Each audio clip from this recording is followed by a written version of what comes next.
নাকি সেই দিন হল থেকে গভীর রাতে বেরিয়ে এসেছিল। এই কারণে আমরা বলতে চাই যে গণ অভ্যুত্থানের যে আকাঙ্ক্ষা, যে মুক্তির আকাঙ্ক্ষা নিয়ে নারীরা বেরিয়ে এসেছিল, সেই মুক্তির আকাঙ্ক্ষা যখন ভবিষ্যৎ হয় তখন কিন্তু আবার নারীরা বের হয়ে এসেছে প্রত্যেকটি হল থেকে। যখন আসিয়াকে এরকম দানবিক ভাবে তাকে যখন ধর্ষণের পরে হত্যা চেষ্টা করা হয়েছিল, সংগ্রামী বন্ধুগণ, আমরা বলতে চাই শাসক যায় শাসক আসে, চেহারা বদলায় না। আমরা বলতে চাই সেই চেহারার বদল চাই। আমাদের দেশে আর যেন একটি নারী, একটি শিশু আর কখনোই কোনো এই ধরনের দানবীয় হত্যাকাণ্ড, ধর্ষণ, খুনের শিকার না হয়, সেই জন্যই আমরা এখানে দাঁড়িয়েছি।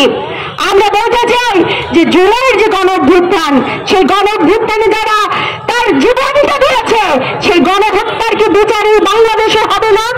আমরা তার কোনো নজির কিন্তু দেখতে পাচ্ছি না।